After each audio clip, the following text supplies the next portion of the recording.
Hello, hello, hello. Welcome to Persuasion TV. Good evening to all of you in Asia, and of course, good afternoon, you guys in the UKs and Europe, and of course, good morning to all of you guys in the Americas. Right? Just let me go through the chats. Chris Agumba, big up, Chris. Thanks for your support. Right, Cody Mack, he's in Canada. That's why I say good morning to Cody. Hey, Right. Cody. Yeah, Cody, big up Cody. Right. And of course, Kim was maybe in the other room doing some work. She can't join us today. She's a bit busy. Maybe you see her running in and out after the door behind. Right. Maybe. Right. And maybe you can get her put in a word or two. But today is just the three of us. Right. Just the three of us. No, just the two of us. Okay. Just the three of us. Sorry to say, Jamie, my co-host, he won't be attending today together with us, but he'll be watching the backgrounds.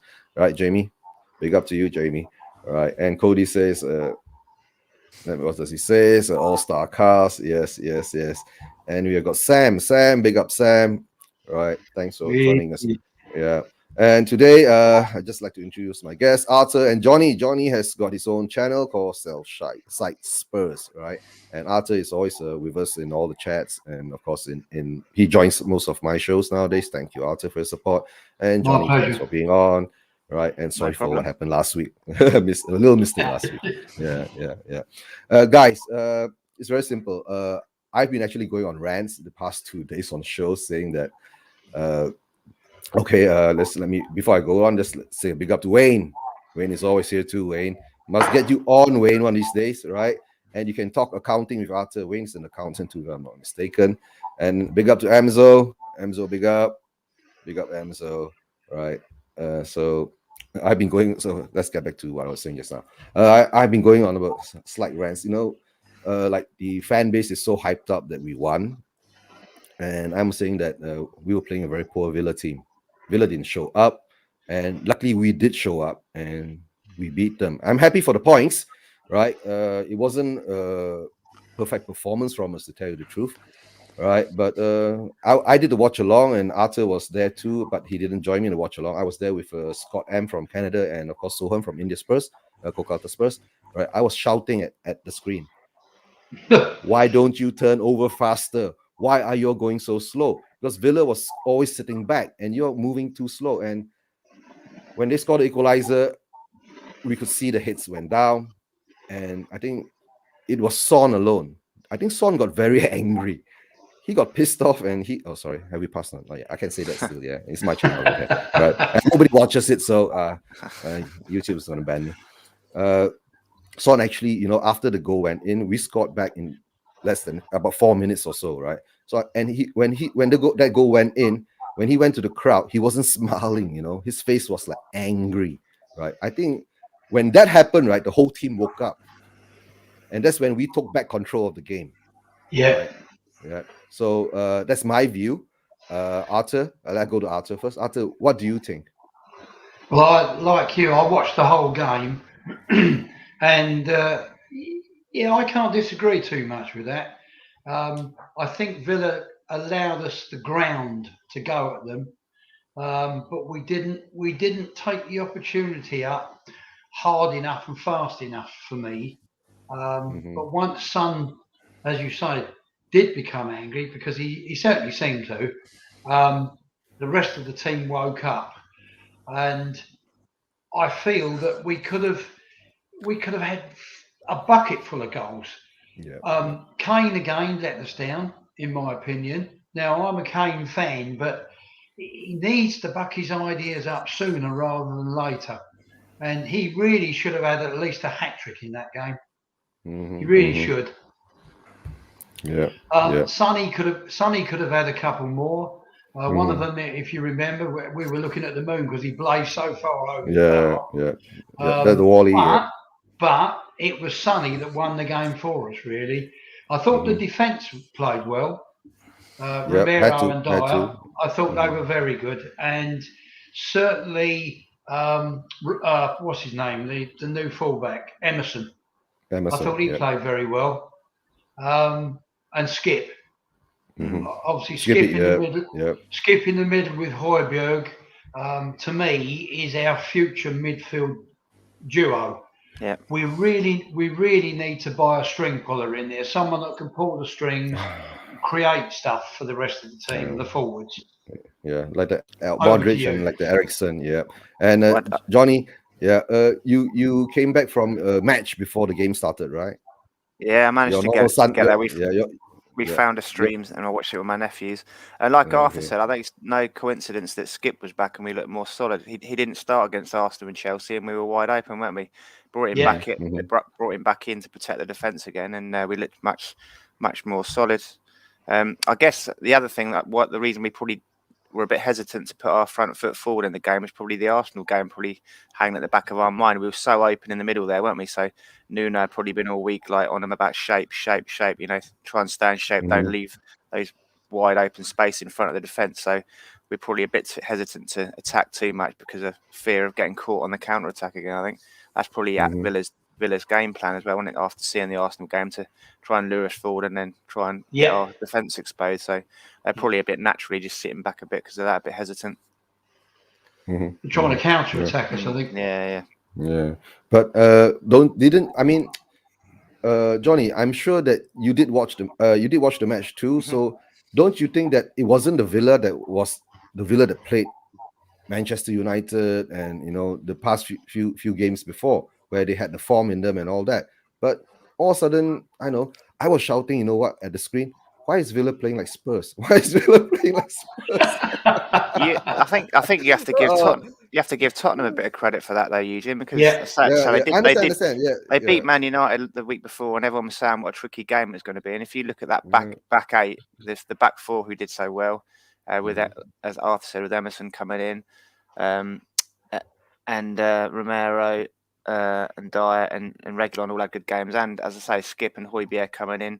We had Lucas back there on the right, who we've missed a bit for his energy. And so, like you said, Sonny working up and down. That's a solid 2 banks of 4 there, and it's difficult to break down. They did find a resolute Tottenham team who were pissed off from the derby and had something to prove. Somewhat. And as I say, with Nuno, no doubt all in their heads all week about we must stay in shape, we must stay more solid after Sky completely damned him for being how open we were in midfield the week before. Yeah, that's true. Just let me get through some comments, right? Wayne Bonner said we should have dominated Villa from start to finish. Yeah, Son showed the desire, the passion that Kane hasn't. Romero was absolute quality. Skippy is class, plays beyond his years. Yep, Skippy is a good one. Hopefully he can develop further and not turn into a Harry Winks. That's what I'm fearing at the moment. Right. How about Højbjerg on the goal? Yep, that was great. Right, Bruno, watch your tail. Cody. Nice one, Cody. That's Greaves, wasn't it? Passed it into the back of the net, opened his helmet. Very good. Yeah. That was a well-worked move, actually. It was, wasn't it? Yeah, well moved. Yeah, and I think it's the perfection of the shot was that the goalkeeper was actually blindsided. By the time the ball went past the defender, it was too late. Right. And it's a great pass by Sonny as well. He just waited, and then the Villa guys all committed past him then, and he played it into the space where he was waiting. It's beautiful pass. Yeah. And of course, Cody Mack says Romero has the ability to transform us, right? Despite making a mistake that led to the goal, he was causing problems for Villa at both ends, right? With his aggressive tackling and pings that went to point as well. Yep, that's true. That's cool. Yeah. Right. Guguma, big up Guguma. Thanks for support. Hey, Guguma. Guguma. Right. And what the Sam says, he's saying to Wayne, Villa improved side, played really well. That could have scored against Chelsea and won against United. And the rest is everybody's picking up Guguma. Right. To tell the truth, do you think Dean Smith made a tactical mistake in putting? He didn't put on Buendia and he didn't put on Traore. And by the time he brought them on, right, I think they were deflated already by the time when they brought them on, right? Maybe if they started with Traore and Buendia, right? Buendia, yeah. Okay, yeah, with Buendia, maybe they would have a bit of more attacking sense, okay? Or maybe it was time to just rotate his players. He knows that he doesn't have a deep squad, so maybe he had to give a chance here and there, but maybe it's just backfired on him. Right. I think Cody makes a good point about Romero. Like he's such an aggressive defender. Usually we've got Dyer and Sanchez just dropping off, and he leaves all that space. And Romero was attacking the headers, attacking the tackle. He never leaves the players. Yeah. He's right up their asses all the time. I think someone described him when we signed him as a dog. You've got two types of defenders: dogs and cats, haven't you? The dog who's always snapping at the heels, chasing after you, and the cat who just slinks around in the background. Yeah, so he's definitely stalking you. Definitely a dog. He's definitely a dog, isn't he? Yeah. He goes off hunting the ball down.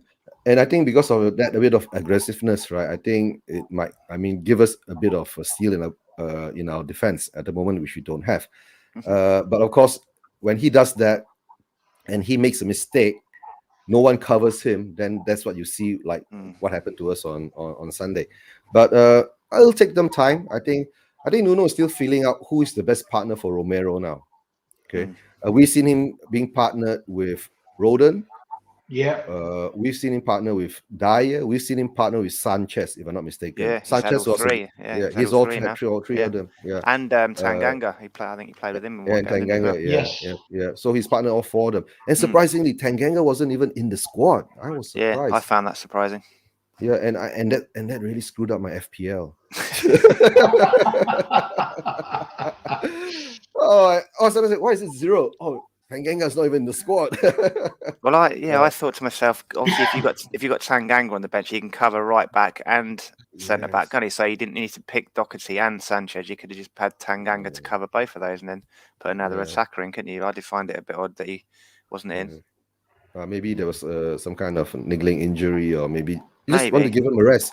You know, what I see in Nuno now, he's so early. He's, I think, testing out what players can match with what players to do a certain kind of thing. But also he understands what happened last year when Jose was playing our team.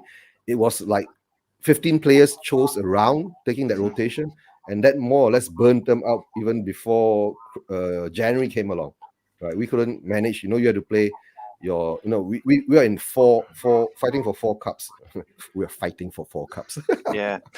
We're still in the by the skin of our teeth. Very good. Oh, yeah. We are fighting for 4 I think cups. a point we ought to make as well is in my opinion, is the type of football we played. Even though we didn't attack as we should have done initially, I think the passing and the way they were pinging the ball around, I think Villa were a little bit in awe because they stood back and watched it and sort of, they couldn't take it off of us. And that, I think that set them back a bit. They couldn't take it off of us.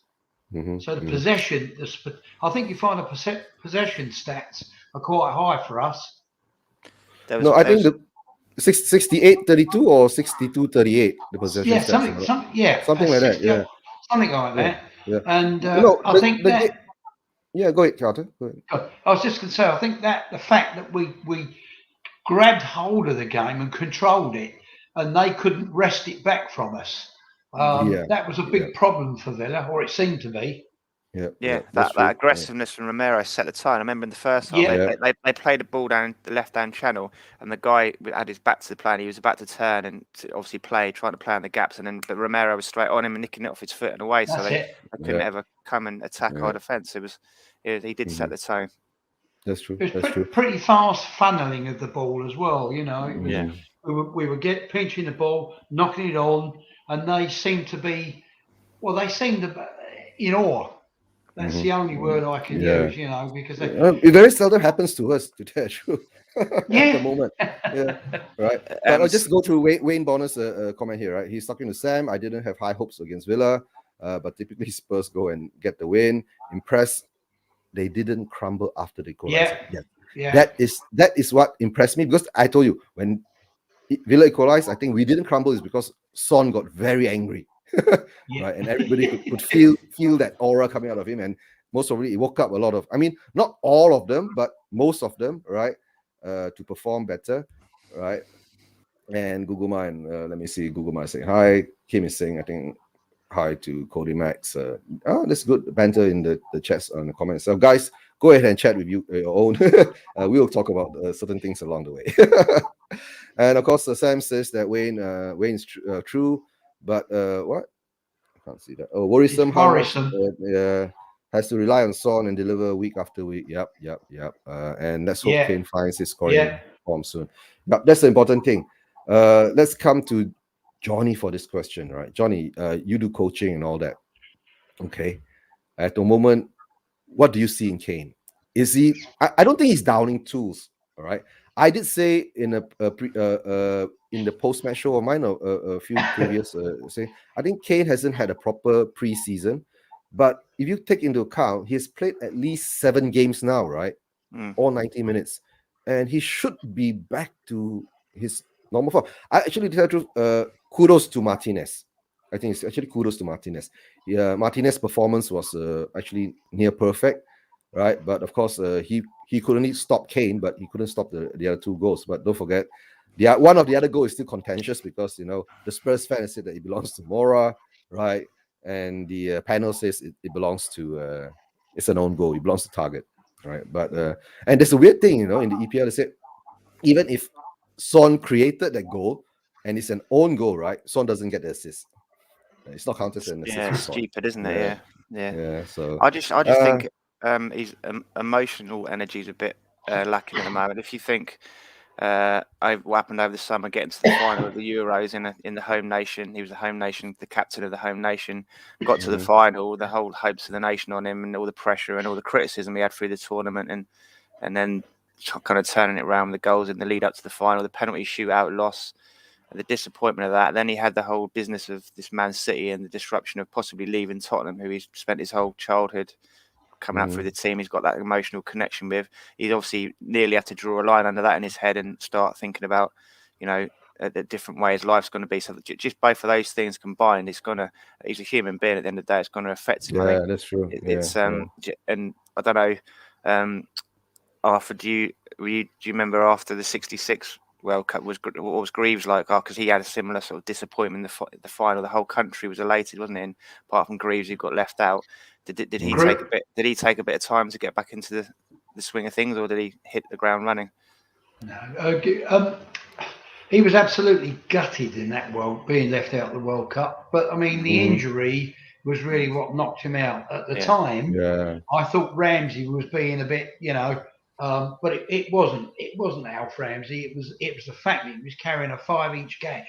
Well, a 5 stitches in his leg from the quarterfinals. So I can understand that, but it's so sad that he didn't end up in the final. However, to answer your question, Johnny, he came back, and I think in his first game he got a hat trick. Gotcha. So he didn't let it hurt him too much. No, but don't forget, they won. In there, he still gets a medal. He's part of that team, the squad. He has a medal for the World Cup. The problem, I think, even I have said before earlier in the streams, Son's Kane saga, plus him not winning the European finals against Italy, right? I think that somehow stuck a nail into his head, and I think he's going through depression. If I'm not mistaken. A little bit of a lull. Could be depression, actually. Yeah. He a minor depression that we all go through depressions. We have our Musa, but maybe he's feeling that missed it again.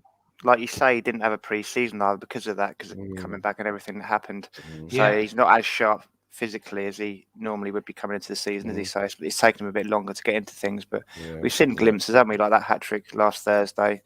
He had a few. They always say Jimmy Greaves. Actually, funny enough, always used to say, as long as they're still getting into positions to miss the chances, and he's still getting into positions, Harry, isn't he? Like against Arsenal, we had that good chance. We locked the keeper, and he had a few good chances the header, the shot just past the post on. So he's still getting into chances. He's still being brave, isn't he? Getting into those positions. So I'm not too worried about him, to be honest. I just think he's suffering a bit of a hangover from the Euros and the Man City breakdown move and everything. Yes, so, definitely. Definitely. Yeah. And just a comment from Guguma. He's talking to Chris Agoba. I'm great. Oh, this one is just a banter between them. And let's see what Wayne Bonner says. Kim Levy has to learn the what? Levy has to learn the profits from building. Oh, okay.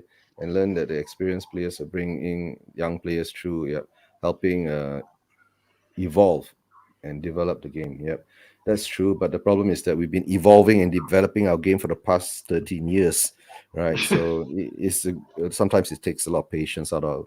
That's why I say I think Spurs fans are so loyal, right? And we have been patient for very long, okay. Yeah. And I think after the ESL and all that, that's a lot of Spurs fans just turn around and says that why are we letting this happen to us? Correct. We are one of the biggest clubs in the world, right? We are like six, or I think now six, right? Richest, or in value or something like that. But our performance are also, so I Doesn't think it's that pissing off a lot doesn't of that prove Levy's point somewhat though? We've managed to rise up to the sixth richest club in the world whilst not winning anything. So his business model, as he sees it, he's doing everything right because he's building up our worth, isn't he? But on-field success doesn't really correlate to the money side of things. From a no, business point, yeah, point of view, he's a very good businessman. Yeah. But what I'm saying is that why are we included in the big six, right? While we haven't won anything in 13 years, usually if you want to rate yourself as a football club, football should be, that level. I mean, we call the criteria is football. No, the criteria is not the land worth of the stadium. The criteria is not, how beautiful of whatever you have inside there. It's just the football, right? We don't have a cup in past 13 years, and we are part of the top six, right? And of course, you can talk about Arsenal. They have not won anything, but at least they've won at least 2 or 3 FA Cups along the way, right? If I'm not mistaken. Yeah. So I don't know, but that one will most probably go into a different stream, and that will most probably look into the finances. That one we'll talk later. But I always like to use this analogy, Eugene, when I talk to my Arsenal friends. They say, "Yeah, but we won the FA Cup." They've actually stanked the league out all year, haven't they? They've been about 7th or 8th or whatever. Lost. The crowd are baying off. I always say to them, it's like going on a 2-week holiday. When we finished second and we were in semi-finals and stuff like that, we've had a great 13-day holiday, 13 days of sun, partying, women, boozing, They've had a good trip back from the airport to the airplane to fly home. So what are you going to take, the 13 days good holiday, or just a good trip, a safe trip back to the airport for the flight home? Yeah. But sometimes being a Spurs fan, that desire, the fans have the desire, okay, to win something, but if the owners don't, so we are stuck with it until we can find a way to rectify the problem. But of course, I think we'll more or less talk about the Spurs game one more time. Any more last thoughts on it? How do you guys feel about it? To me, I think there's a lot of more improvement that we have to do, right? Because it wasn't a great Villa side that we played. It wasn't a tough match. Villa didn't put up a fight.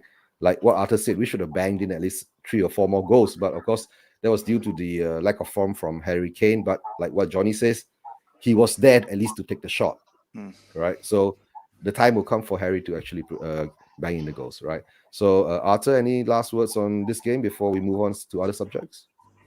Only to say, if we can maintain this through the international break and come out at the end of the break with all guns blazing, then I see us doing quite well yet again. And to just slightly touch on what you said previous to this closing down of the game discussion, is that I think we've always been there or thereabouts, but never won anything. Well, I say never. We haven't often won anything, very rare. And, a little bit of tweaking, a bit more expenditure by Levy, and we could have a really, really top side. We've got a good squad. We've got rid of a lot of the dross, but we just need that extra couple of bits. 2 or 3 players will make the whole difference. And then everybody say, "Oh, look, Spurs are really flying." So I'm just hoping we come out at the end of this break fit for purpose. True. Yeah. And Johnny? There's talk of the 4 players that have gone off to South America not being available for the Newcastle game, isn't there? Because they're international. Their international managers have said they're playing in all 3 games. So it's like we'll have to make do without those guys. So like Arthur said, you got injuries coming back, players with niggles. They're going to be playing 3 games in a week, and you've got those 4 players not available. It's going to stretch our our squad to the bare bones again, isn't it? Yeah. Although Yeah. you'd like to think, well, even Brian Hill's in the Spain squad Spain, now, isn't he, as well? So it's not Are like they playing the nation? Is Brian Hill playing Nation League? Because they're not mistaken. He's made the full squad. There's pictures of him in training with Reguilon as well. So Reguilon's gone too. Not surprised at that, guys. Not surprised at that. Yeah. But I think he'll be used sparingly in the Nations League. I don't think he's not going to be the first choice. But there is the fear of Reggie, that he might pick up something along the way, because I think Luis Enrique is a bit biased towards Real Madrid. Yeah, he is. He doesn't pick players from Real Madrid, so that's the Spanish national football team politics. problem. It's politics. Yeah, that's his problem, right? But like I said, Gus, now it's I was saying past streams, I was saying this season is going to be a bit weird because the international break comes along about every 30 to 40 days. There's one in November as well, yeah, there's one more coming in November again, right? Because the World Cup is actually end of the year next year, so everything is going to be compressed again, you see. So I don't know, in this kind of scenario, I think it's advantage to M City and Chelsea because their squad is deep enough, right? Even like yesterday when we were talking with the in Bobby's stream with the Plot Malaysia boys, one is a MU fan and one is a Liverpool fan. Even the Manchester United guys were saying, our squad is not deep enough, and even the Liverpool guy thinks that his squad is not deep enough because, with one or two injuries in major, in certain positions, right? You're out. So to tell the truth, like I was talking before we started, the live recording with Arthur, Murphy's Law, right? Anything that could have happened, that happened to us last international break. The only thing I was saying, please not part 2, right? So let's hope it doesn't happen, but keep our fingers crossed. It makes it even more amazing, Eugene, that we didn't sign a backup striker to Kane, knowing his workload. with an international break in September, October, and November. England are going to play him in pretty much every game, every minute, aren't they? And then we can't even give him a rest in the Conference League at the moment because we haven't got anyone to come in and provide a viable alternative option, have we? Yeah. That's why that one is down to who, and we don't want to say anything else. So yeah. Yes, Arthur. Sorry. I was just going to say, this leads me on to something which is one of my pet hates. Now, no one could be more supportive of their country than me. But these international games, breaks, are really affecting the game. They're breaking up. Now, you can get say Spurs were on a roll, which this Villa game could be the start of them pulling their socks up and becoming a really good side again. But say Spurs are on a roll and you keep having these breaks as constantly and consistently as they are, it can break the rhythm. And again, we come up with another season of winning nothing. I think it doesn't help. It doesn't help. No, I understand, Arthur. But like I said, because this year's World Cup is, so compressed because World Cup is end of next year in December. This weird thing, right? We are even more luckier it was pushed to December because it was supposed to be summer 2022. Right, and it's a weird thing. It's happening in Qatar where you're playing a World Cup for the first time in the history. Right, we're playing it in winter. Right, and when that happens, imagine this season is weird. Imagine next season, right, when we're playing halfway through the season and everybody has to go off to the World Cup and come back again and start playing again. So finish the season, mad. So that is mad. So that's why I have to ask the question: how the hell did we let it happen in Qatar? It was probably about 200 degrees or something. How are we going to play in that sort of weather? Oil money. Yeah. Money again. Money again. And Derek Hutchinson, thanks for your support. Right, big up to you. Right. Okay, we have more or less dabbled on the international break, and we know it's going to happen. It's going to happen, so it's going to break a lot of rhythm, not only to us, right? But like I said, if your squad is deep enough, you will have a chance to. But don't forget, if your squad is deep enough, right, that means more or less the 25 players that you have, or maybe 80% of them will go off on international break. That is another thing too. So I was just thinking about Man City there. They've got the bigger squad than Brazilians, us, but all their players are going to be all over the place, aren't they? Brazilians, and all that. Yeah. and we got 2 Argentinians, and of course, don't forget, I think Lucas is not on the international break because Lucas is not part of the Brazilian plan anymore because of his No, age. he's not selected, is he? Yeah, it's because of his age. So come on, to tell the truth, right? They were saying there's so much talent in the South American side. They could have just left all the European players, Brazilian or whatever, stay back in Europe, right? And it wouldn't have much of a difference. But what to do? FIFA has a certain ruling that you have to do what you got to do. So every country does what they've got to do. But let's see what Sam says. Fortunately, the first fixture after international break this year isn't the most difficult one, right? In Jan, the first fixture, oh god, after the international is the most important. That means January there's one coming on too. So that means we're going to have November, then December we don't have international break. I think because there's a winter break somewhere there, they're not going to do that, right? Then it will go on January, then maybe one more. If we skip February, then there's one more in March, right? And mostly by the time maybe there's one more in April, then by the time we end the season, right? So and then they will play more games, I think, during the end of the season. So the players are not going to get rest. The No, players are not get at all. rest. Yeah, Harry Kane's not going to get chance. an rest emotionally, like mentally. He's not going to get a rest, is he? Constant football. Yeah, constant football. I think Harry Kane. I think Nuno will do this. I think once Harry starts scoring a bit more consistently in the Premier League, right? I think a lot of cup games that are outside the Premier League, right? I think Nuno will start to rest him. He should, even though we don't have a striker, he should. And I hope Levy, please, in January, get someone in, right? Just please get someone in, right? That's why I think it's gone to a stage, what this club does to us. They push us down so much, right? Until, right, whatever crumbs they give you, you are elated. Like we lost 3 games in a row, okay? And then we beat a very poor Villa side, right? And the whole fan base is, going crazy, right? So now he's not buying he has not bought an actual backup striker or a striker to play along Kane for the past 5 years. He brings in people who are not wanted by the managers or whatever, right? Until now, right? Most probably we'll get some striker from League One or League Two, just to be Harry Kane's backup, and then we'll be, oh, fantastic! But we still Google who is he. I need to. I don't know if you've heard, but today, as I always do, troll through to see what's going on. They reckon there's renewed interest by Spurs in Vlahovic.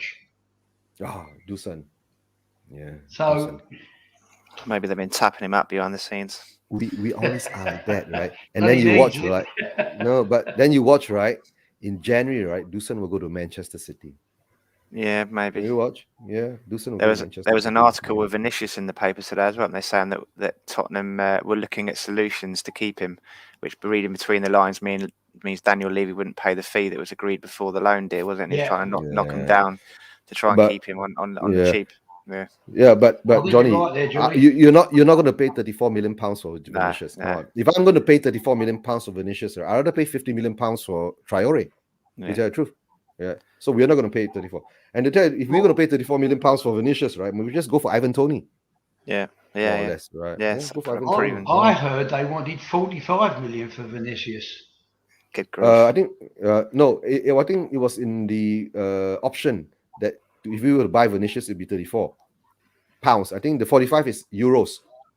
Right. Yeah, 45 euros. Yeah. Yeah, that makes sense.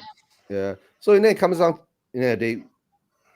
It's so obvious that even us fans, right, like this, can see what we need in the team, but somehow or another the club can't give it to us. So that's why we get frustrated. That's why we go on our rants. That's why we do what we do.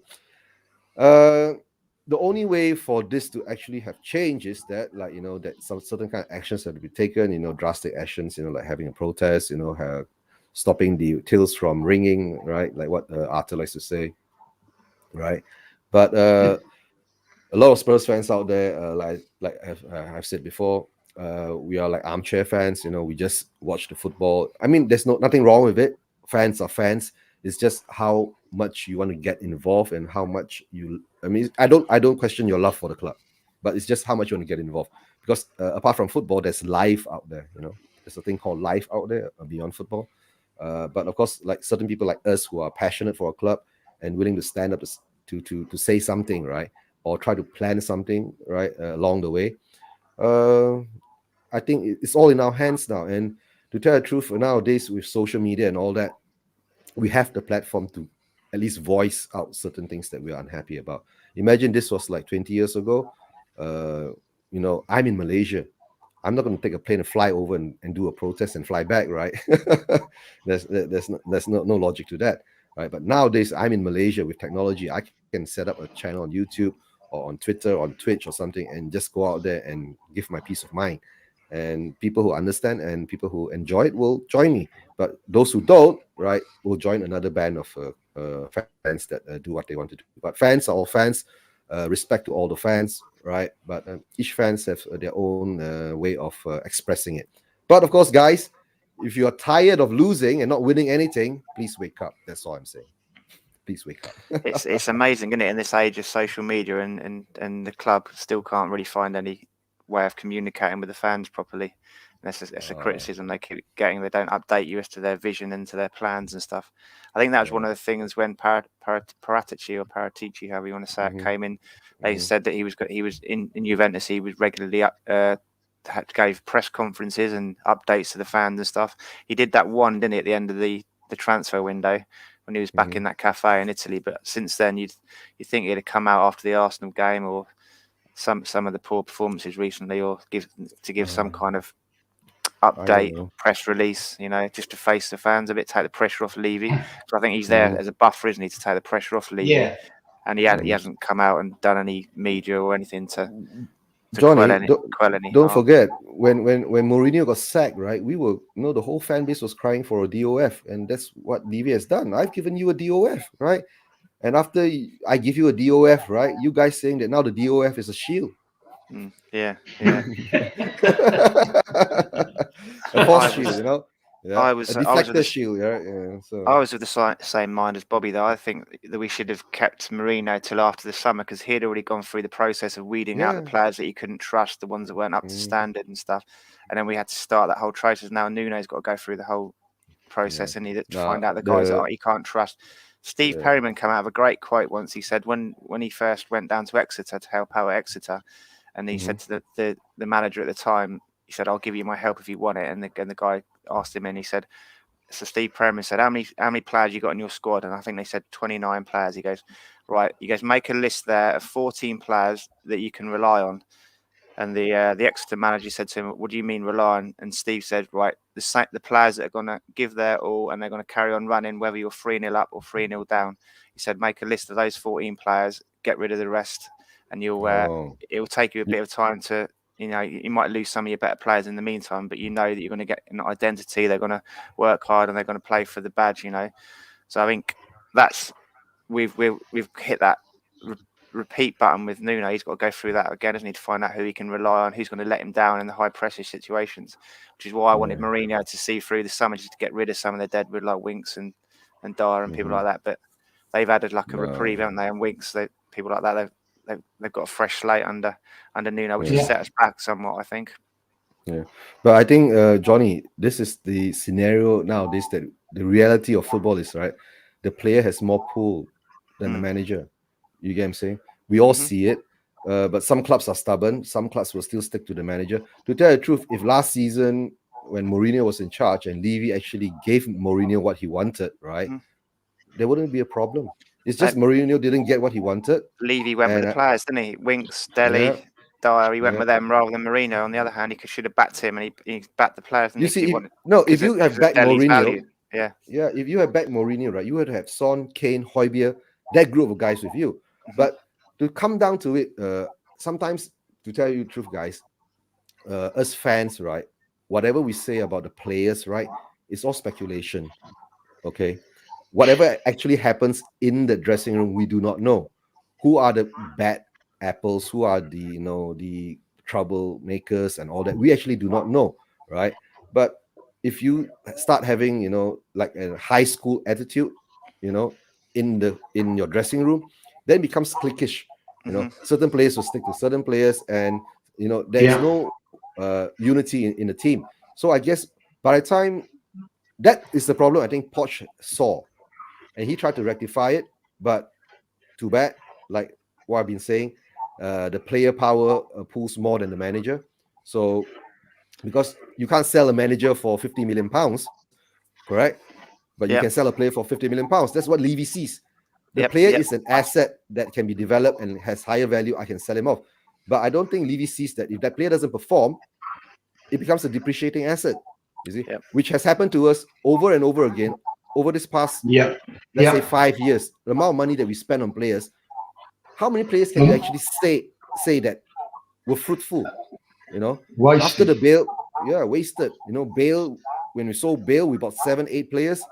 One, my gosh, that is a bad hit, right? And then, right, and then we bought 7, and one proved to be Ericsson. a gem, and that was Ericsson. Yeah. And he was the player we'd probably heard of out of that 7 only beforehand. He was highly thought of and already playing for Denmark in World Cups and stuff at the time. So I knew he was going to come good. That's one thing that Mourinho likes, that openness and honesty. He likes players having to go at each other. You know, like when Lloris and Sonny were having to go at each other. He doesn't like people whispering in the background like Winks and Delhi, where obviously trying to cause problems behind the scenes. He likes players, backstabbers basically. Honesty, it's not honest. It's dishonest, isn't it? And like Eugene said, Levy backed those dishonest guys, didn't he, rather than the honest guys? Why? Because Levy is, dishonest people. Well, you hit the nail on the head, Eugene, because Dele Alli's got a value, isn't he? Transfer value, and he wanted him built back up to sell him. Yeah. No, that's why Levy has too much. Come on, you bought Delhi for £5 million, right? Yeah, don't get greedy. And you want to sell him for 60 because you thought he was 60 or 80 million pounds value at that time, and you want to get that value now? No way, he's not performing at that level. You will never get that value. So to tell the truth, right, we bought him for 5 million. If we could have sold him off for 20 to 30 million, your profit is still more or less there. Yeah. Right? Yeah. The profit is still more or less there. So sometimes I don't know. Penny wise, pound foolish, right? In that sense. Look at the players that we bought, and Ndombele, right? Lo Celso, right? Sanchez, okay. But Lo Celso seems to have a bit, and Sessegnon is such a. I don't understand about Sessegnon. We bought him for 30 million pounds, and he has not even played one. Has he played one Premier League game for us? I don't think so. Not this year. He's played a few before he went on loan near the first season. But didn't pull up any trees, did he? Yeah, and oh gosh. So that means how do you? The thing is that, and we see it over and over and over again. It's not to say that we don't see it, right? Let me read Derek Hutchinson's first. Delhi, Dyer, Doherty, and Ndombele, Davis, Wings all got to go. Sooner the better. Yeah, that's true. But like I've been saying before, who are the bad apples and all that? Sometimes we fans over speculate, and it's hearsay. We really do not know. But we could be right, we could be wrong. But fans are fans, and we can say what we want about them. But usually I try not to be too unpolite about it. But like I said, then that's why when a lot of people are saying there was a rumor out there we wanted Potter, but actually Potter turned us down because he said he doesn't want to work with Levy. You see, and I think that's a very smart move because with Potter, with his degree in psychology and human behavior, he has seen the traits of Levy, right? When he wants you, he'll give you the sky, the moon. You're like dating a girl. When you want something, you give everything, right? But once after you get it, that's a great analogy. The terms and conditions will change. The terms and conditions will change, right? Everything will change differently, right? Unless you marry her, then there's your responsibility for the rest of your life. Let's divorce. Tell me about it. Oh, Arthur, I forgot to ask you. How many years have you been married? 50. Wow, 50. See, Arthur's a good example out there. 50th. It was in June the 26th. It was our 50th anniversary. So next year, we were still doing this, right? We'll do an anniversary party for Arthur with his missus. We started going out 4 years and 3 months before we got married. So that's over 54 years. That's why I said that was the dating process, the promising the sky and the moon. The sky and the moon. Don't go out. So then after when you have children, then everything goes back a bit, right? You have kids. You have kids. Oh dear. I don't talk about my kids nowadays. Kids are luckily your kids are like my age. Oh dear. I don't think you'll be able to handle a teenage girl now, Arthur. They For are me? really, yeah. You won't be able to handle a teenage girl now. The now teenage girl in this era. No, you're Oh, right. You're right. oh dear. Women have changed. Let's not get onto this. Yeah. No, the women of change thing is good. To tell the truth, I tell the truth. Women should be given more recognition, should be Yeah. given more status, you know, for what they do. Definitely. Even if you're a housemaker. To tell the truth, right? If men don't learn this, right? If you were to pay someone to cook for you, clean for you, right? Look after your children, right? And to do things with you, right? You can't put a price on it. It's only done out of well, love. that's doesn't it? Yeah. Yeah, it's only done out of love, right, guys? So please wake up, right? Please wake up, right, and treat your lady right, you know. But of course, nowadays there's so many kinds of mixtures and all that, so we won't go there. And let's get back to football. Well, before we do, Johnny, I must have looked returning to after Will mine. Stewart. I must have looked after mine because we're still together. Yeah, that's good. Done a That's good job. good. Yeah, that's good. But like I said, every relationship there must be communication, right? Yes. But the problem is, right, our relationship with our club, we have an owner who doesn't communicate with us and doesn't even try to communicate with us. But apart from that, he gives us a lot of, can I say it? Bullshit. Yeah, bullshit. Yeah. Right. And we've been taking all the bullshit all these years. And I think the breaking point broke last year, April, during the ESL. And now a lot of fans are more eager to step up to say things, you know. To tell the truth, right? Without channels like us and all that, I won't be able to meet Johnny. I won't be able to meet Arthur. I won't be able to meet someone from India, right? And we won't be able to sit down and have a discussion and really think about what is happening, right? Because nowadays I see clubs being run, right, like governments, right? They only let you know what they want to let you know, right? Yes. And after that, shut up and enjoy. And they manipulate you the rest of the time. Yes. And so but we won't go there because No. that's another story for another one, channel of mine. Yeah. But at the moment, like you said, on the footballing side, you know, 3 games lost in a row, it was Nuno out. Right now, we win 1 game against Aston Villa. It's like, what should we do? Should it be Nuno out or should we give him a chance again? Right. But I think there is a big consensus out there. They still want Nuno out. But guys, sorry to say, I don't think he'll be out that fast. And even if we get rid of Nuno, who are we going to bring in? Unless you are really going to be happy with Ryan Mason, which I see might happen, right? And with this type of scenario happening at our club, and I'm sure that with you can't hide things like this anymore. You can't hide it. You can't sweep it under the rug.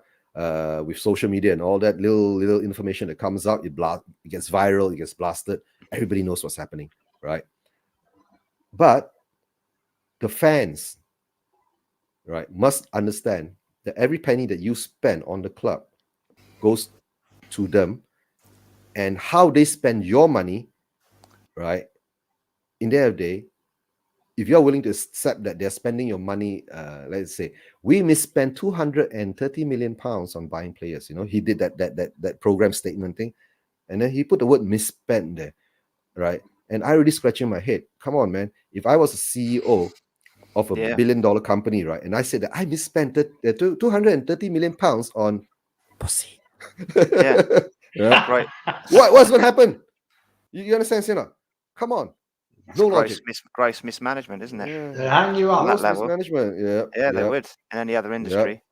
Yeah. If he wasn't a shareholder, imagine if he'd have come no, out. Even if you're a shareholder, you can step down and be a shareholder and let someone else run the company. Can you imagine? A lot of companies do it. Yeah. You imagine though, Eugene, if Joe Lewis was 60% of where he's got, and there's someone else that had 30%, and Daniel Levy was just hired by those two guys, and he came out and he said he'd wasted however many 250 million, he wouldn't last 2 minutes, would he? Nah. Be out on his arse. Be out on his arse. If it'd be as long as that, Johnny. Yeah, he'd be out on his arse. Yeah. Really quick. Yeah, and big up to G-Sean. Yeah, G-Sean, first time viewer. Thanks for watching. Right. Big up to you. Guys, the games that passed in the game week 7, any games outstanding to you guys apart from Spurs? You know, there were a couple of good matches, especially the Manchester City Liverpool game, Manchester City game. That was a good game. I enjoyed that game. Yeah, I thought the Brentford game was a good game. Yeah, and then the Brentford game. There are a lot of good games that happened, right? And of course, don't forget. Or Now we have Brentwood, got is it? Brentford? Brentford. Yeah. Brentford. Brentwood. That was Bretton Wood is a excellent. That was Bretton Wood excellent, is that game. yeah. Bretton Wood is a different thing. Yeah. Like, well, I tell you what, we converted from Spurs fans to Brentford Brentford fan, fans for that Or game. Arthur, if our team, right, had 50% of that passion of that Brentford team, right, I think we'll whip everybody with the talent we have. Right. We were sitting in the pub. We were sitting in the pub with Bob Spurs at the time, and all the Spurs fans went, "Yeah!" It was great.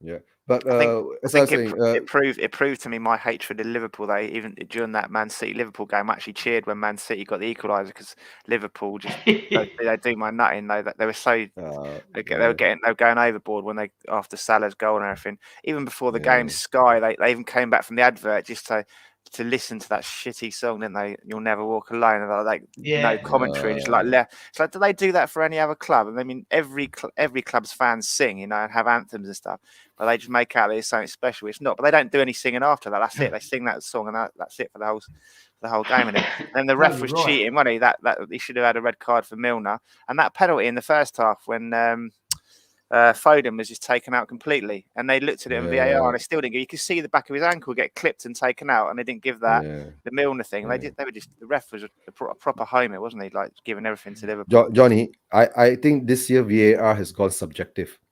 It's very weird, because last year VAR when VAR was objective, right? A lot of fans weren't happy because it was too objective, that toenail that you get offside, that clip and all that. I don't know. That's why I think it's subjective because like the what call the Southampton game, where the referee was actually he gave a yellow card first, right, on the tackle. Then we went back to VAR, he changed it to red or something like that, or was it double yellow? And it was so subjective, right? And certain things like there was actually one part when I was watching the game. Remember, Everton actually scored against Manchester United, and then VAR ruled it offside. But when they had the first still, right, I saw the ball was insane in line with the feet of who put the ball in the net. I can't remember the scorer, and they ruled it offside. And then they never showed the replay. Whenever VAR, nowadays they don't show the replays and they don't show the lines. Last time they used to show the replays and they show the lines. I don't know, when they make a subjective kind of a decision, they don't show it. You know what, Eugene? There's a referee around our local area. He got quite high up the pyramid, and he was actually working on the VAR. I spoke to him maybe 2 years ago, and off the record, he said when their VAR, the big teams like Man United and Liverpool, and they're on telly, they're actually told to favour the big teams. He said that they're told it if there's 50-50 decisions to go with the big teams. He said you wouldn't believe some of the stuff that goes on behind the scenes that the VAR. No, but Johnny, it's so weird. No, if I would too. I live in Malaysia, so I don't even watch my local league. I believe in all these things. Don't worry. Because the TV companies are paying such big money, and around the world they are Man United and Liverpool fans. They're told to keep them happy. Basically, they don't want. They want them to win. They want them to win. Worldwide audience and all that. Yeah. No, but the thing is that if you bring in VAR, right, you're bringing objectivity. You get what I'm saying? And the thing is that if you do that too often, sooner or later the fans will pick it up and say that something weird is going on, something is not correct. You see, but I think that's another totally different story that we can go on, right, on VAR and all that. But somehow or another, English EPL has got a very weird standards that they follow. You get what I'm saying? They don't like follow to the actual standards to certain things, and they try to, but they don't, and sometimes it looks very they went their own way. They got in trouble from UEFA and FIFA last year because they smacked them across the wrist and said you've got to stick to what everyone else has been told, not apply your own interpretations of the. And then after the Euros, how well it had worked, they didn't really interfere a lot, did they? The VAR. So I think the Premier League are trying to only interfere as least as possible. But that penalty on Foden, though, I mean, it just shows referees have never played the game, does it? He clipped the back of his ankle. He passed the guy when he clipped the back of his ankle into his other ankle. It took him out completely. Foden tried to stand on his feet, but that's why players go down, isn't it? Yeah, but the thing is that didn't VAR go through it? If VAR went through it, VAR saw it, VAR could advise the referee, please take a look again. We think it's a penalty, right? But I think I don't know, they always tweak the laws nowadays. I think now last season is that they gave a lot of power to the VAR, and it took too long to come to decisions and all that, because the VAR was, I think, a panel of three referees, right? They don't just watch the screens, one person, right? They have about 3 people watching the screens at the same time, or 4 people watching the screens. So then there's some kind of you come to consensus, yes or no, whatever. And then there's a lot of times more incompetence involved, though, isn't there? The more people you got involved in, the more incompetence you got involved. Yeah. And then they use. Sorry, go ahead. No, sorry. I was just going to say just something quick to Gaguma. I'm glad you watched that show and enjoyed it. The pub show. Yeah. And now I said, but of course, last season, a lot of times the VAR was actually making the decisions for the referee. Don't forget, this season, right, all the decisions, I think, right, are being made by the referee. So, like I said, if we go there, we'll talk another 5 hours. We still can't solve that problem. Yeah, we won't be able to solve that problem, and that problem is not for us to solve, because, sometimes it might favor us. Sometimes it might favor us. But coming back to it, the other games, right? Like I saw there's a big thing now with Manchester United. I think there's a big thing going on between the ego of Ronaldo and Pogba, and then Ole can't handle it, and the Liverpool fans have said that please keep Ole on the wheel. Ole's doing a good job, and like you said, Derek Hutchinson was saying Arsenal game was crap. Yes, to tell the truth, Arsenal to me doesn't look like a very good team, right? It's just because in the NLD we didn't turn up, and they look wonderful. That's all, right? Because I've been following Arsenal for a while. I've been watching the games they play. They are not there actually yet. But with Tomiyasu and all that, they've more or less strengthened up on defense. But in attacking wise, I don't think they have that sync yet. And I got a feeling Aubameyang is still off. Lacazette has got his problems, right? So, and that's the Arsenal's problem. Yeah. And I've learned one thing, right? Don't gloat. No. Every time we gloat, we screw up. So, fan base, remember where we are standing. Don't gloat. I had no confidence going into that game, Eugene, because I can remember going there with Prime, Wanyama, and Dembele and Ericsson, and when we were flying, and they're still losing over there, didn't we? We were so much better than them at the time. But the North London derby form, but goes out the window, doesn't it? No, I think it's just who wants it more. I keep saying who wants it more. On that day, we didn't want it at all, so we gave it away. So right now it's too late. We're talking about the North London derby. I mean, we've all probably watched them for quite a few years now. They are crazy games at times. Yeah. Did anyone ever see the 5-4 one at White Hart Lane, the old White Hart Lane? Oh yes, Defoe scored that bang, and then he top bins. I was actually there watching that game. I could not believe it. Bang, bang, bang. Yeah. Oh, but it was fun, right? Yeah. I tell you, the funniest one was the Wigan game. 9-1. 9-1. I was at that one. I was at that one. Defoe got 5. Yeah, I remember that one. I was going like, I was there. And the best thing is, Arthur, every time you mention that game to anyone, the first thing they say is, and the Wigan goal shouldn't have stood because he handballed it in the build-up. He knocked it with his hand in it. Every time you mention that 9-1, he goes, and the Wigan goal shouldn't have stood because that was true. Get a bit greedy, and then you're going, where's VAR? But to tell the truth, actually, I do support VAR, but it has to be used wisely and objectively, right? So to have a proper effect on it, right, guys? If we did have VAR, right, the hand of God would never happen. Yeah. Don't forget that part, right? Yeah. But of course, don't take it away from Maradona. His solo dinky goal that got the winner and all that. But those were the days. Now we're back with technology, right? That day there was even a saying, who was saying? Also, Eugene, the fact that Maradona's second goal wouldn't have stood with VAR either, because Hoddle was completely taken out of the. He had the ball and someone basically elbowed him across the chest, took him out around the legs. So that might have been called back and disallowed as well. If you notice, whenever they show that Maradona goal, they cut off just before the foul. The front part, they cut off just after the foul on Hoddle. But Glenn Hoddle still goes on about it all the time now. He said he was definitely fouled, and if you look back at it, he was. Yeah. I think the most ridiculous decision by VAR was against Dyer, who had his back to the player, had his arms up, pushed, got shoved in the back. Yeah. The ball hit him on the back of the hand from behind, and they said it was a penalty. Yeah. What?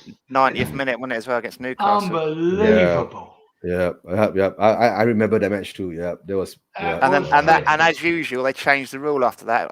After we've been disadvantaged, they changed the rule. Now, if you're not looking at the ball, then it doesn't count anymore. That's right, Johnny. That's been changed again now. No, I mean, if Dyer jumped right with his arms out and he wasn't pushed and he hits his arm, outstretched arm, yes, that's a penalty. But when he jumped and he get pushed, that's why he tried to balance himself by putting his arms out. That's subjective already. So you saw on the replay, you saw the guy thump him in the back and knock him forward.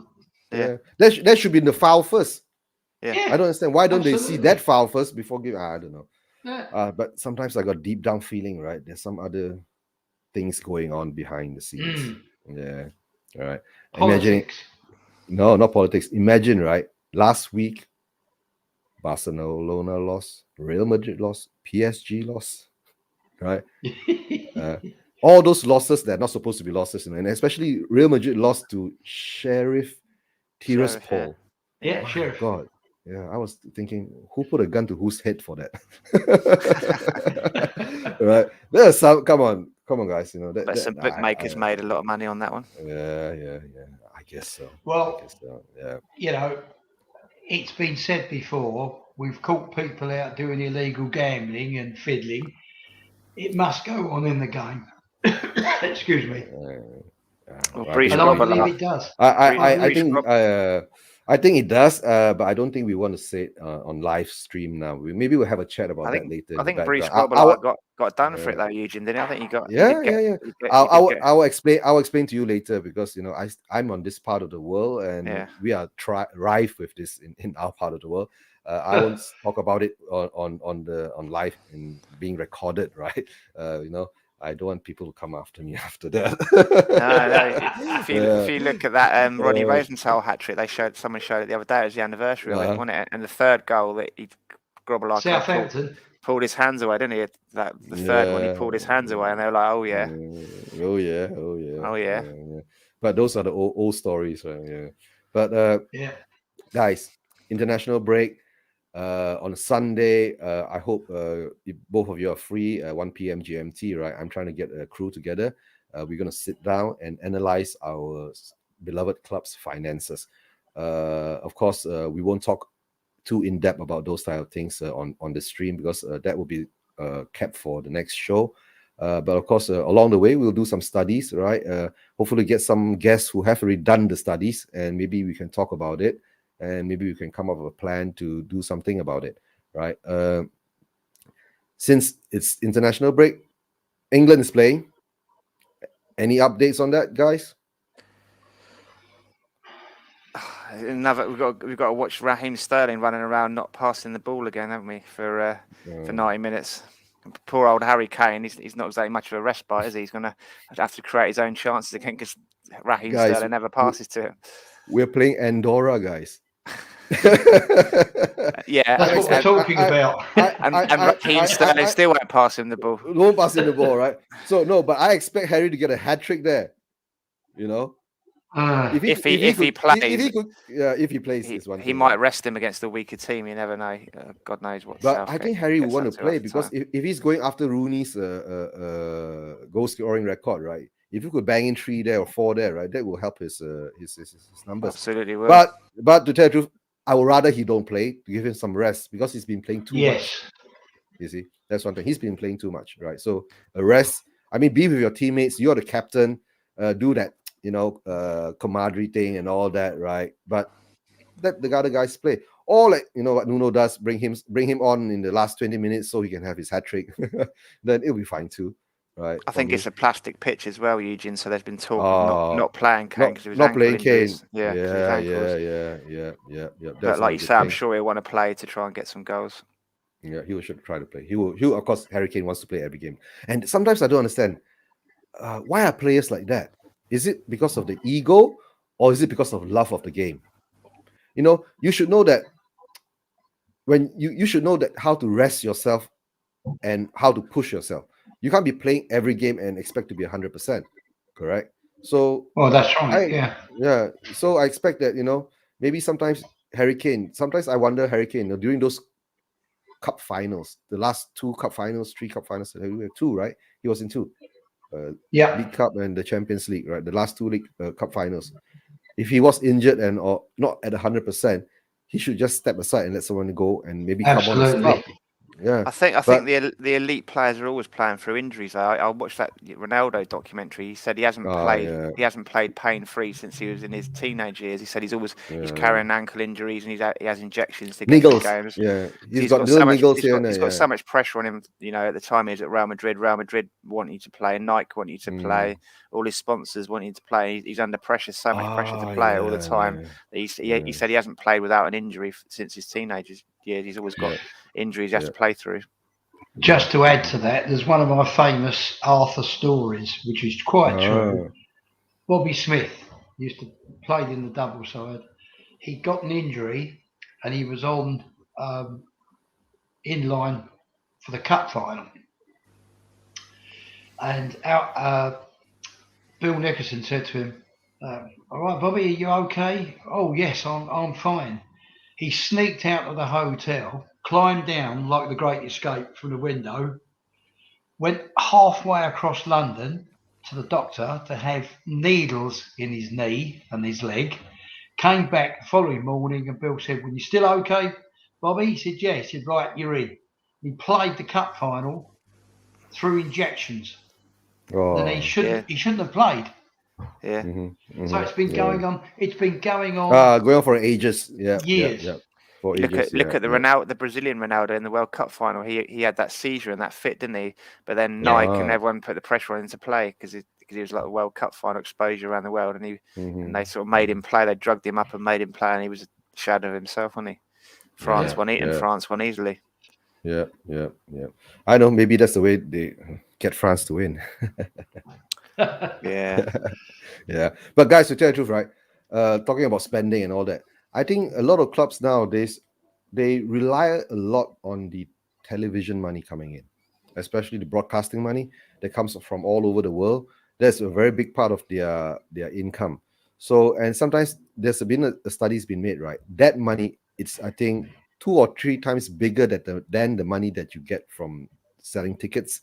And the selling tickets and whatever, the merchandising and all that is add together.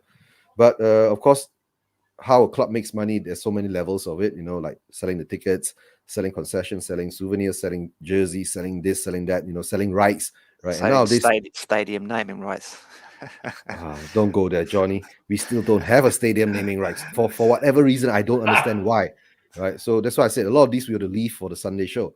So all these unanswered questions, so simple questions. We had the stadium, Levy has been working on the stadium naming rights 2 years even before the stadium was built. Yeah. Right? Yeah. Now the stadium has been built how many years? 2 years? Third year. Is it the third year? Third year. The third year. 5 years he can't get a name. I don't know how to explain that, right? Just get someone, even if it's £2 a day, right? Just give it to him, put the name up there. you get what I'm saying? The Chick King Stadium, yeah. You're asking Levy to reduce his prices. That's the other thing, right? Reduce his prices, and then don't forget, Spurs fans pay the highest season ticket prices in whole of Europe, right, at the moment. So, so that means, to tell the truth, what Levy has found, right? Levy has found a bunch of suckers. That's all. Sorry to say that, guys. Right? We came out of the pandemic. And the first thing I did, because I had to renew my season ticket then, the price had gone up. Most probably when the price was down, you couldn't click on the button. It won't enter. You're just out of this worldwide pandemic, and he raised his prices. No, don't forget, he was going to give you Conte. Conte or Poch, But no, Conte had better sense. That's it. Never give up your season tickets, guys. It's one thing that you don't want to lose. But I was hoping that the season ticket holders would actually do something, right? Band together, right? Put up a sign, especially when you're doing international matches. It's live on TV all over the world. And sometimes it's so sad that you don't even get the matches in your own country. But people like us in Malaysia, it comes in our package deal. We get to watch every match that Spurs play, right? So, yeah. Oh, Arthur, I nearly panicked. My Formula One channel disappeared. Oh, Oh, then I was searching. sacrilege. Oh yeah, then I was searching. I was cursing my cable provider. Where the hell's my Formula One channel gone to? Oh, I found it back. It's there. My gosh, they it was under a different. They put it under a different brand now, or a different channel. Then they took away. Oh, what did they do? They took away Euro Sports from us, and they put Yeah. Sport TV on. Yeah, that's a weird thing. They took away Euro Sports from us and put on Sports TV. Well, sorry, ESPN Sports is gone from my package now. So now I've got ESP. Sports TV, ESPN, something like that. ESPN. Yeah. So I don't know, unless you want to do a Formula One watch along this Sunday, right now we're gonna do the finance thing this Sunday, right? So yeah, it We usually need, overlaps. Yeah. We need Tottenham Andorra to stand up. That we like the fan club in Andorra to go and put up a load of Levy out posters at the England. Oh yeah, that would be good. Yeah. If there's any Andorran Brilliant. fans watching, you got to step up. It's your time in the Have sunlight. it We need plastered all the way around the ground.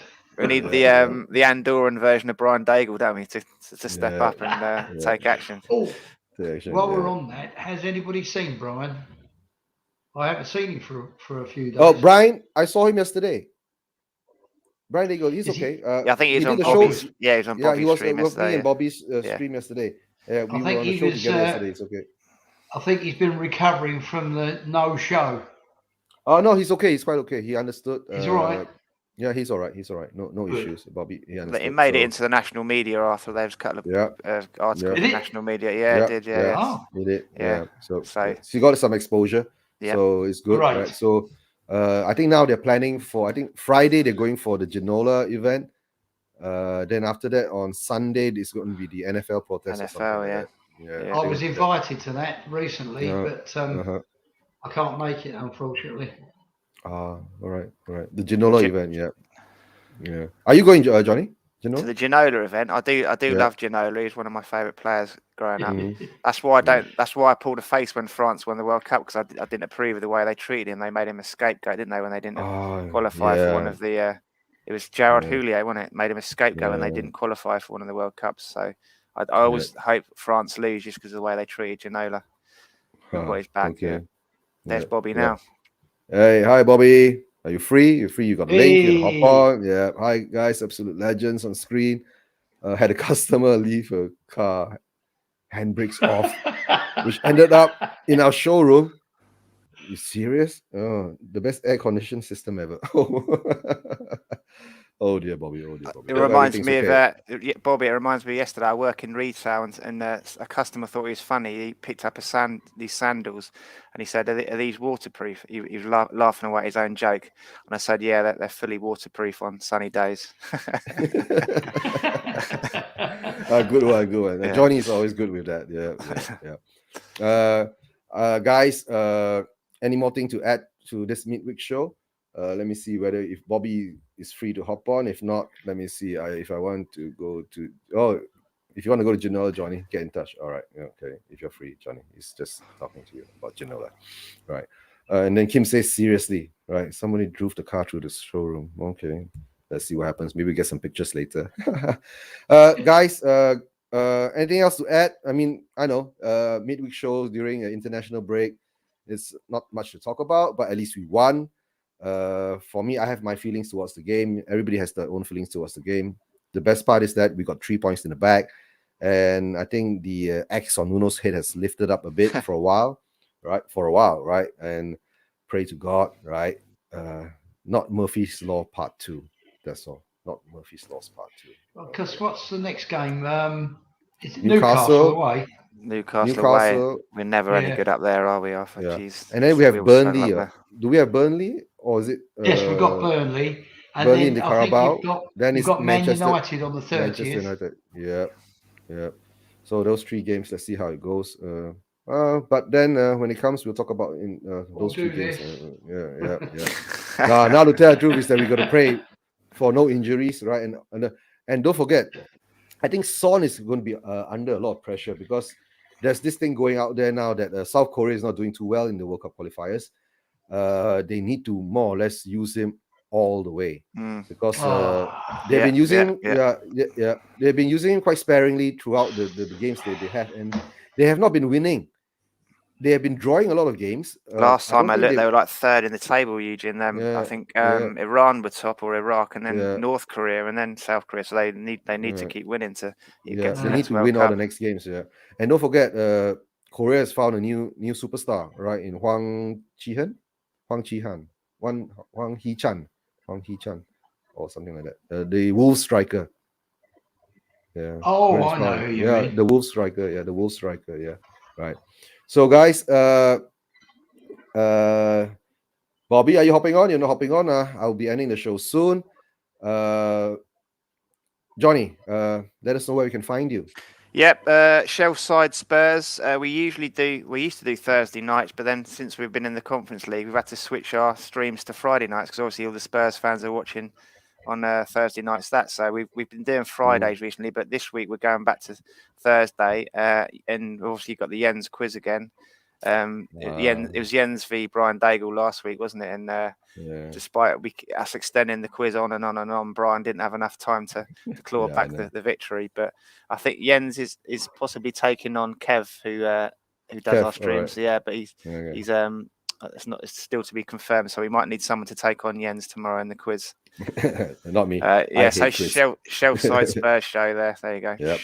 Guys, don't forget tomorrow night, 7:15, 7:30ish. We'll get going. Please subscribe to Johnny's show. Right, Johnny's a great guy. And of course, don't forget subscribe and hit a like on Spurs Vision TV too if you have not. Right, but most of my viewers usually are already subscribers. Big up, guys. And Arthur, usually how do we find you? Well, you always contact me via Kim at the moment, so she's going to set me up. What's that? Subscribe, Johnny. Hey. To Johnny's channel, Surfside Spurs. Yeah. Oh, Bobby can't make it. Okay. Yeah. Gotta work. Catch up later, Bobby. All right. Okay. Yeah. Kim is trying to set up. Yep. Trying to set up an account for me. So. Were you going on Twitter, Arthur, or YouTube? What's your weapon of choice? Come see, come sa. Yeah. Good one. Go and see, come sa. All right, guys. Thanks for being on. Just hang on in the back room for a while. We can have a short chat there about other things. Apart, we can't talk live, right? Right, guys. All you guys will be in the stream, right? Bob Spur, Google Ma, Kim, right? Let me see who else has been on. Derek Hutchinson, right, and of course Sam.